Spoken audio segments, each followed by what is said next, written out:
प्यारे बच्चों, आप सभी का हमारे चैनल पे बहुत बहुत स्वागत है। उम्मीद करता हूं कि स्वस्थ होंगे, मस्त होंगे और तैयारी बेहतरीन चल रही होगी।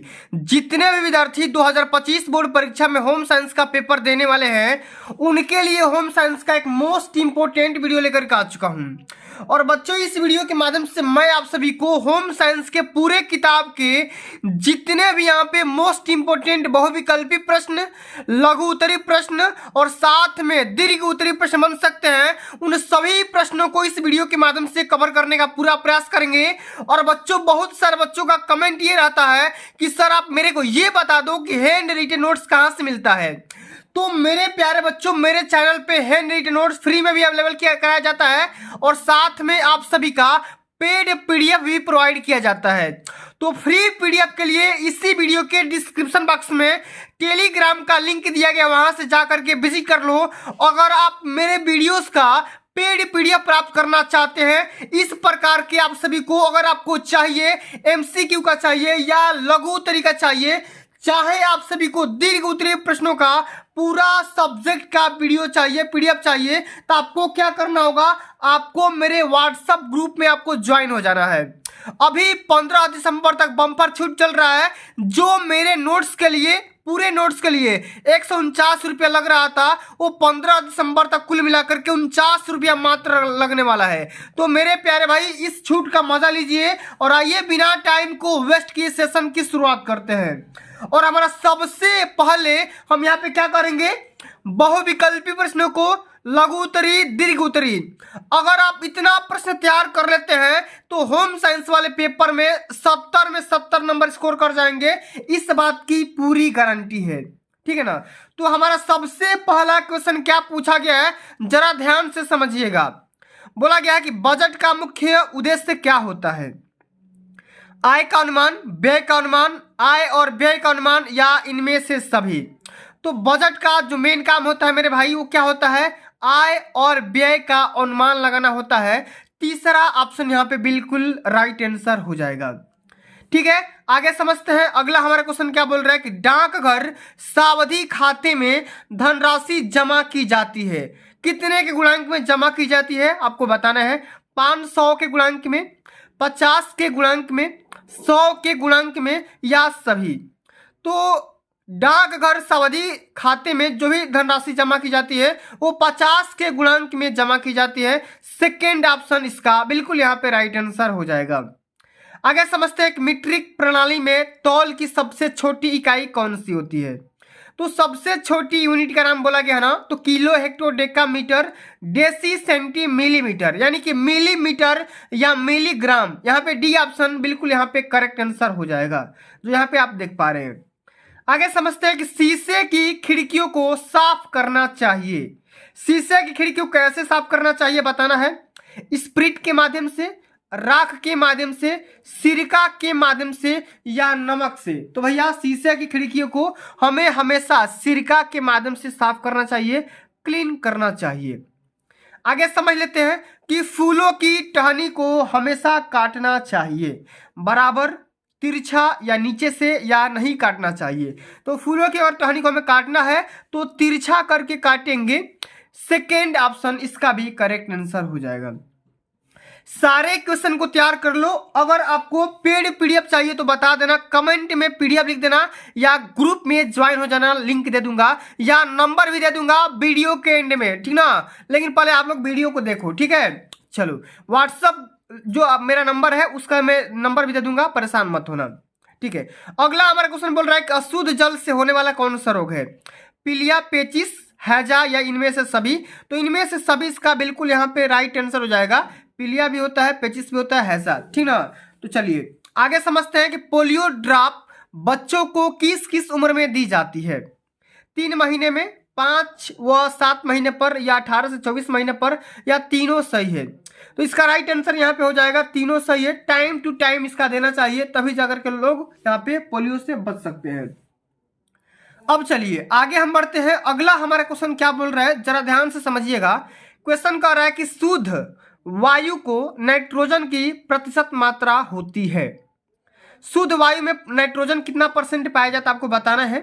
तो शुद्ध एयर में अगर नाइट्रोजन की बात करेंगे तो 78% पाया जाता है। पहला ऑप्शन यहाँ पे बिल्कुल राइट आंसर होगा। चलिए आगे समझते हैं कि अम्लीय वर्षा किन गैसों के कारण होती है। सल्फर डाइऑक्साइड, नाइट्रोजन ऑक्साइड, या इनमें से दोनों, या कार्बन डाइऑक्साइड। तो अम्लीय वर्षा जो होती है ना भाई, वो होती है सल्फर डाइऑक्साइड और नाइट्रोजन ऑक्साइड, यानी कि यहाँ पे तीसरा ऑप्शन बिल्कुल यहाँ पे करेक्ट आंसर होगा। आगे समझते हैं कि वस्त्रों की फिटिंग आती है स्कंद विधि के द्वारा, चेस्ट विधि के द्वारा, डायरेक्ट नाप से, या तीनों में से कोई नहीं। तो डायरेक्ट मेथड के द्वारा वस्त्रों की फिटिंग आ जाती है। यहाँ पे तीसरा ऑप्शन बिल्कुल यहाँ पे करेक्ट आंसर होगा। फ्रीज का प्रयोग करते हैं सजावट के लिए, खाद्य पदार्थ के संरक्षण के लिए, प्रतिष्ठा के लिए, या फैशन के लिए। तो भाई फ्रीज का हम उपयोग किसका कहे लिए करते हैं, तो हम खाद्य पदार्थों को सुरक्षा प्रदान करने के लिए करते हैं। सेकेंड ऑप्शन यहाँ पे बिल्कुल करेक्ट आंसर हो जाएगा। चलिए आगे समझते हैं कि पानी में घुलनशील लवण कौन सा होता है। फास्फोरस, सोडियम, पोटेशियम, कैल्शियम, या इनमें से सभी। तो इसका राइट आंसर हो जाएगा इनमें से सभी हो जाएगा। डी ऑप्शन बिल्कुल करेक्ट आंसर हो जाएगा। आगे समझते हैं कि निम्न में से कौन सी विटामिन जल में घुलनशील है। Vitamin C, vitamin A, vitamin D, या विटामिन के। तो जल में घुलनशील विटामिन पूछा है ना, तो विटामिन सी हो जाएगा क्योंकि ये खट्टे पदार्थों में पाया जाता है। चलिए आगे समझते हैं कि सामान्य रोगी को शरीर भार के अनुसार प्रति किलोग्राम ऊर्जा की आवश्यकता होती है, मतलब कितने एनर्जी की आवश्यकता होती है आपको बताने हैं। 20 कैलोरी, 50 कैलोरी, 80 कैलोरी, या 1000 कैलोरी। तो 1000 कैलोरी इसका यहाँ पे बिल्कुल करेक्ट आंसर हो जाएगा। सारे क्वेश्चन को याद कर लो, ठीक ना, सारे क्वेश्चन को, तभी जाकर के पूरे नंबर मिलेंगे। शरीर के बाह्य सतह पर पाए जाने वाले कंकाल को क्या कहते हैं। वाह्य कंकाल, अंतः कंकाल, अस्थि कंकाल, या इनमें से सभी। तो वाह्य कंकाल कहते हैं बाहरी कंकाल पर, बाहरी सतह पर पाए जाने वाले कंकाल को। अगला हमारा क्वेश्चन बोल रहा है कि अग्रबाहु के अस्थिभंग के उपचार में बाहु की किस कोण में रखते हैं। तो ये बाहु को किस कोण में रखा जाता है, तो हमेशा 180 डिग्री के एंगल पर रखा जाता है। जब आपका अग्रबाहु टूट जाता है, भंग हो जाता है, तो उसके ट्रीटमेंट के लिए हम 180 डिग्री एंगल पे रखते हैं। ठीक है, चलिए अब आगे देख लेते हैं। अगला हमारा क्वेश्चन बोल रहा है कि रुधिर की शुद्धि किस अंग में होती है। पाचन अंग में, फुफ्फुस में, हृदय में, या त्वचा। तो भैया इसका राइट आंसर क्या हो जाएगा। हार्ट इसका काम करता है ब्लड का प्यूरिफिकेशन, जो कौन करता है, हृदय करता है। आगे देखते हैं कि श्वास गति व नाड़ी गति में संबंध होता है, मतलब एक इंसान 1 मिनट में कितना बार सांस लेता है और कितना बार उसका नाड़ी धड़कता है आपको बताने हैं। तो क्या हो जाएगा इसका राइट आंसर, इंसान 1 मिनट में, ठीक ना, सांस लेता है 16 से लेकर के 17 बार, और वही उसकी नाड़ी का स्पीड होता है कम से कम 72 से 80 बार। तो कहीं ना कहीं इसको अगर हम डिवाइड करेंगे ना, तो कितना आ जाएगा, 1:4 के अनुपात में आ जाएगा। तो सेकेंड ऑप्शन यहाँ पे बिल्कुल करेक्ट आंसर हो जाएगा। ठीक है, चलो आगे समझते हैं। 8 से लेकर के 14 वर्ष की अवस्था में नाड़ी की स्पीड कितनी होती है। 8 से लेकर के 14 वर्ष की उम्र में नाड़ी की स्पीड, तो ये हो जाता भैया कितना, 80 से लेकर के 90, या 70 से 80, या 62 से 80, या 60 से लेकर के 70। तो अगर हम बात करेंगे 8 से लेकर के 14 वर्ष की अवस्था में, तो 70 से लेकर के 80 बार ही होता है, ठीक ना, क्योंकि 72 बार यहाँ पे अप्रॉक्स होता है स्वस्थ मानव का नाड़ी की स्पीड। ठीक है, आगे देखेंगे कि पारा पानी से कितना गुना भारी होता है। तो ये तो भैया 13.5 गुना होता है।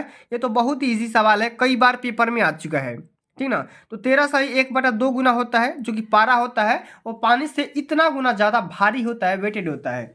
ठीक है, तो ये हो गया आप सभी का बहुविकल्पी प्रश्न। अब हम बच्चों देख लेते हैं यहाँ पे लघु उत्तरी प्रश्न। अब ये जो सेक्शन होता है ना, बहुत इंपॉर्टेंट है, इसको तैयार करना जरूरी है। ठीक है, अगर आपको फ्री में पीडीएफ चाहिए तो टेलीग्राम ज्वाइन कर लेना, पेड पीडीएफ चाहिए तो व्हाट्सएप ग्रुप का लिंक दिया हूं, वहां से जाकर के जरूर ज्वाइन कर लेना, ठीक ना। अभी छूट चल रहा है, 15 दिसंबर तक चलेगा। 149 वाला आपको 49 में मिल जाएगा, पूरा पीडीएफ वगैरह सब कुछ, मॉडल पेपर। ठीक है, चलो चलिए समझते हैं लघु उत्तरी प्रश्न को। हमारा इसमें सबसे पहला क्वेश्चन क्या पूछा गया है, समझते हैं कि पारिवारिक बजट गृहिणी के व्यय को नियंत्रित करने के लिए आवश्यक है। इस कथन को स्पष्ट करना है। तो कैसे सॉल्व करेंगे, कैसे लिखेंगे, जरा ध्यान से समझिएगा। चलिए इसमें लिखेंगे कि पारिवारिक बजट द्वारा गृहिणी के व्यय का नियंत्रण, घरेलू एवं पारिवारिक आवश्यकताओं की पूर्ति का दायित्व सामान्यतः गृहिणी का ही तो होता है। सही बात है। इसके लिए गृहिणी को व्यय करना होता है। आवश्यकताएं असीमित जबकि आय सीमित होती है। इस संबंध में परिवार के सदस्यों की अधिक से अधिक आवश्यकताओं की पूर्ति के लिए विशेष सूझबूझ तथा व्यवस्थित ढंग से व्यय करना आवश्यक होता है, जरूरी होता है। मतलब महिलाएं क्या करती है भाई, बाजार करेगी, सामान कितना आएगा कितना जाएगा, उसका डाटा उनको तैयार करना होता है, ठीक ना। इसलिए गणित का भी उनको नॉलेज होना चाहिए। आगे लिखेंगे कि पारिवारिक व्यय को आय की सीमाओं में रखने के लिए आवश्यक है कि संपूर्ण अनुमानित व्यय को लिख लिया जाए तथा उसका लेखा जोखा पारिवारिक आय का अनुरूप तैयार किया जाए। ठीक है, ये भी बात सही है। इस प्रक्रिया को ही पारिवारिक बजट बनाना कहते हैं। और पारिवारिक बजट बनाते समय आय को ध्यान में रखकर कुछ कम महत्वपूर्ण आवश्यकताओं की पूर्ति को छोड़ दिया जाता है। जो चीजें नेसेसरी नहीं है उसको छोड़ दो, ठीक है, और जो जरूरी है सबसे पहले उसको पूर्ति करो। इस प्रकार आय के अनुसार व्यय को निर्धारित करके बनाए गए बजट का पालन करके व्यय को कंट्रोल यानी कि नियंत्रित किया जा सकता है। ठीक है, इस प्रकार से आप सभी को सॉल्व करना है। चलिए अब आगे देख लेते हैं। अगला हमारा क्वेश्चन क्या बोल रहा है, समझिएगा। पारिवारिक बजट के विभिन्न प्रकारों का उल्लेख कीजिए और आप किस प्रकार के बजट को उत्तम बजट मानती हो या और क्यों मानते हो। ठीक है, तो सबसे पहले तो आपको लिखना होगा पूरा बढ़िया से पारिवारिक बजट कितने प्रकार के होते हैं। तो पारिवारिक बजट तमाम प्रकार के हो सकते हैं। 3 तत्व होते हैं, आय, व्यय तथा बचत। इन तीनों तत्वों का समुचित ध्यान रखने के लिए 3 प्रकार के या तमाम प्रकार के पारिवारिक बजट बनाया जाता है। एक तो भैया संतुलित बजट बन सकता है, एक तो बढ़ावे का बजट बन सकता है, एक घाटे का बजट भी बन सकता है। तो तीनों प्रकार के बजट को आपको बढ़िया से बना बना करके सॉल्व करना है, लिखना है, ठीक है ना। चलिए अब भाई अब आगे बढ़ जाते हैं। अगला ये हमारा क्वेश्चन पूछा गया, जरा ध्यान दीजिएगा। ये बजट में बचत करना क्यों जरूरी होता है, क्यों आवश्यक होता है, समझाना है। या बजट में बचत का क्या महत्व होता है, ठीक है, इसको समझते हैं। इसमें लिखेंगे कि एक आदर्श बजट में बचत का प्रावधान सदैव ही रखा जाता है। परिवार के भविष्य की सुरक्षा एवं आकस्मिक कार्यों के लिए बचत ही एकमात्र विकल्प होता है। एग्जाम्पल के तौर पे आकस्मिक रोगों के उपचार के लिए आवश्यक धन बचत की मदद से ही उपलब्ध होता है। इस प्रकार परिवार में विवाह आदि होने पर व्यय, भवन निर्माण एवं वृद्धावस्था में आत्मनिर्भरता इत्यादि महत्वपूर्ण कार्य सफलताओं को संपन्न करने के लिए बचत के द्वारा अर्जित किया हुआ धन उपयोग में आ जाता है। तो बिल्कुल इसी प्रकार से आप सभी को सॉल्व करना है, लिखना है, ठीक है। चलिए अब आगे देख लेते हैं। अगला हमारा क्वेश्चन क्या कह रहा है, कह रहा क्वेश्चन कि उच्च एवं निम्न वर्गों के बजट में क्या अंतर है, समझाइए। उच्च वर्ग एवं निम्न वर्ग के बजट में क्या अंतर है, समझाना है। इसमें लिखेंगे कि उच्च एवं निम्न वर्गों के पारिवारिक बजटों में पर्याप्त अंतर पाया जाता है। यह अंतर निम्न प्रकार है। भोजन व प्रतिशत व्यय उच्च वर्ग के परिवार का भोजन पर प्रतिशत व्यय निम्न वर्ग के प्रतिशत व्यय से अपेक्षाकृत कम हो जाता है। देखो ये लाइन कह रहा है कि भोजन व प्रतिशत व्यय उच्च वर्ग के परिवार का भोजन पर, ठीक ना, उच्च हो जाता है और प्रतिशत व्यय निम्न वर्ग का अपेक्षाकृत निम्न हो जाता है। अगर बात करेंगे उच्च वर्ग के जो लोग हैं परिवार पे, अपने फैमिली पे, भोजन पे ज़्यादा खर्च करेंगे और वही निम्न वर्ग कम खर्च करेंगे भाई, कम खाएंगे, ठीक है। चलिए इसमें लिखेंगे शिक्षा, स्वास्थ्य, मनोरंजन पर प्रतिशत व्यय उच्च वर्ग के परिवार को शिक्षा, स्वास्थ्य एवं मनोरंजन की मदों पर प्रतिशत व्यय निम्न वर्ग के प्रतिशत व्यय से अपेक्षाकृत अधिक होता है। सही बात है, जो हाई लेवल के लोग होते हैं ना वो शिक्षा पे, स्वास्थ्य पे, मनोरंजन पे ज़्यादा खर्च करते हैं, जबकि लो लेवल वाला जो वर्ग होते हैं ना वो क्या करते हैं भाई, कम खर्च करेंगे शिक्षा पे। बचत की राशि उच्च वर्ग को निम्न वर्ग की परिवार की अपेक्षाकृत बचत करने की अधिक क्षमता होती है, बचत भी ज़्यादा करते हैं, अतः उच्च वर्ग का परिवार अपेक्षाकृत अधिक बचत कर सकता है। उपयुक्त अंतर का अतिरिक्त उच्च वर्ग तथा निम्न वर्ग के बजटों में प्रायः वस्त्रों, आवास, ईंधन एवं प्रकाश पर प्रतिशत व्यय में भी अंतर हो सकता है, ठीक ना। पूरा आपको डिटेल में समझा दिए। अब चलिए आगे हम बढ़ जाते हैं। ये वाला विस्तृत उत्तरी प्रश्न। अब भैया ये जो क्वेश्चन आता है ना 6 नंबर के पेपर में पूछे जाते हैं, तो सारे क्वेश्चन इंपॉर्टेंट है, सारे क्वेश्चन को पढ़ करके समझ करके जाना है। ठीक है, आओ एक एक क्वेश्चन को समझते हैं। सबसे पहले लिखा गया कि पहला प्रश्न कि घायल के स्थानांतरण से क्या तात्पर्य है। स्थानांतरण की विधियां बताइए। स्थानांतरण से क्या मतलब होता है, इसको समझते हैं। दुर्घटना स्थल पर प्रायः चिकित्सा साधनों का अभाव होता है, इसलिए घायल व्यक्ति को किसी सुरक्षित एवं सुविधाजनक स्थान पर ले जाना हितकर रहता है। परंतु यह कार्य इतना सरल नहीं होता है, क्योंकि इसके लिए स्थानांतरण की विशिष्ट विधियां का ज्ञान होना अति आवश्यक होता है। अगर कोई इंसान का एक्सीडेंट हो जाता है तो ऐसा जरूरी थोड़ी है कि जहाँ पे एक्सीडेंट हुआ वहाँ पे अस्पताल होगा, ठीक ना, या मेडिकल वगैरह होंगे, ऐसा होता नहीं है। अब उसको क्या किया जाएगा, मेडिकल पे ले जाया जाएगा। तो मेडिकल पर ले जाने के लिए तमाम प्रकार की विधियाँ होती है कि किस प्रकार से एक्सीडेंट के हिसाब से लेकर के उसको पहुँचाया जाता है। अब वही कह रहा है, एक व्यक्ति के द्वारा घायल का स्थानांतरण किन किन साधनों के से हो सकता है। एक अकेला व्यक्ति घायल की अवस्था के अनुसार उसे स्थानांतरित करने के लिए निम्न प्रकार की एक विधि का इस्तेमाल कर सकते हैं।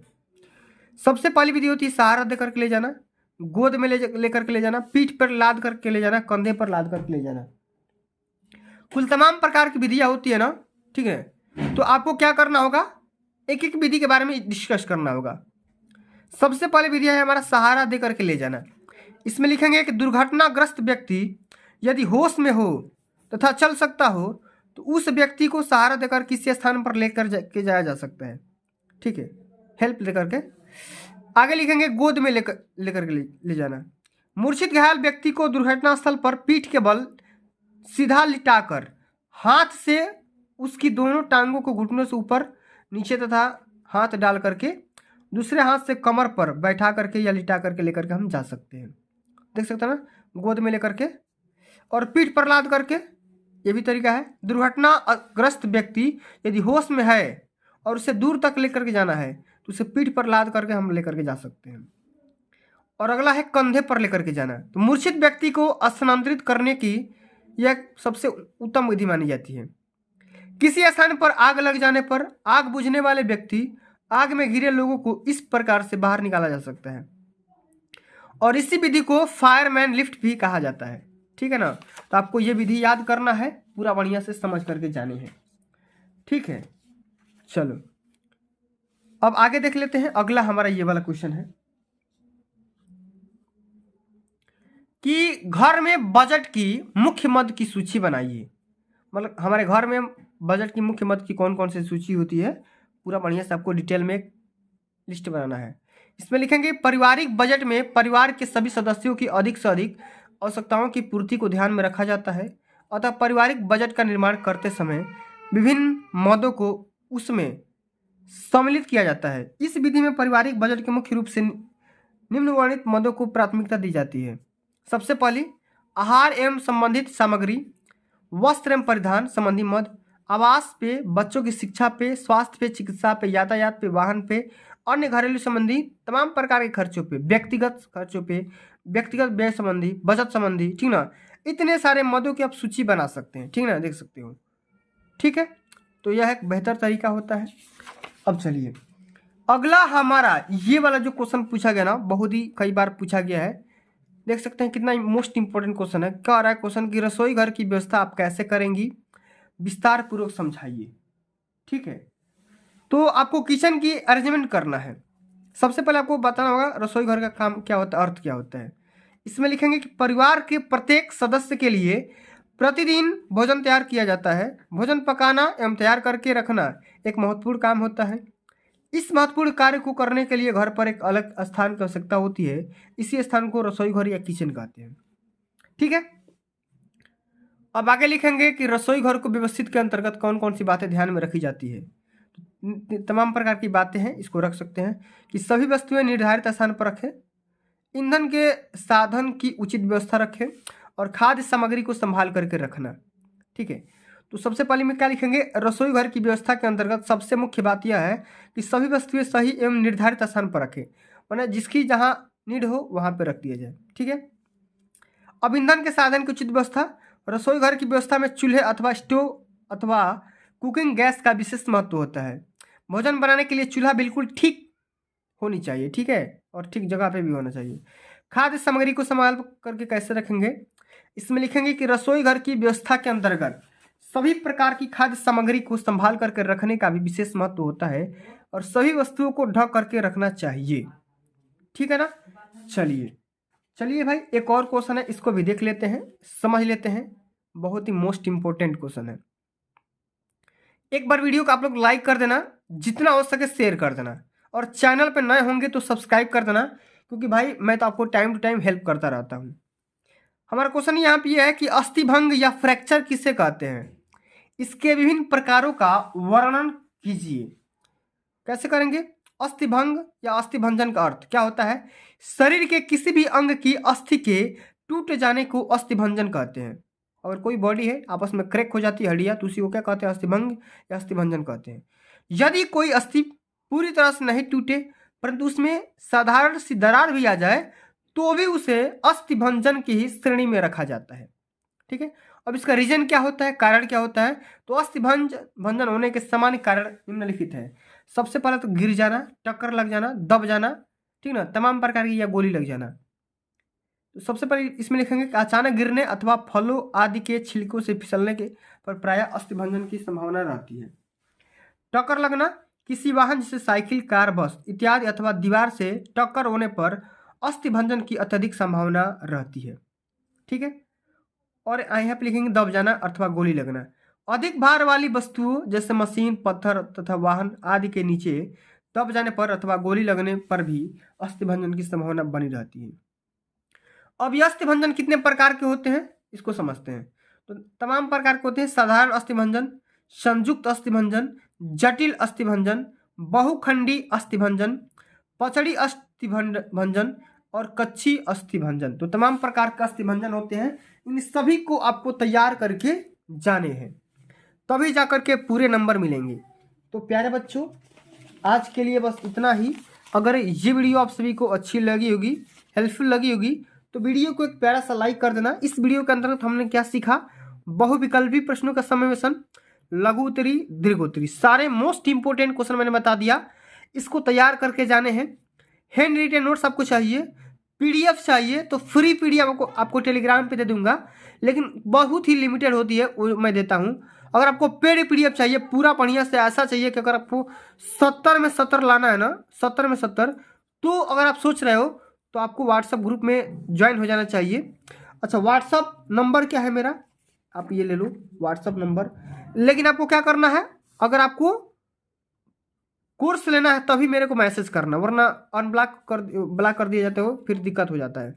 तो आपको क्या करना है, 15 दिसंबर तक डिस्काउंट मिल रहा है। आपको इस नंबर पे व्हाट्सअप करना है 83 18 10 50 51। ये मेरा व्हाट्सअप नंबर है, ये मेरा फ़ोन पे नंबर भी है।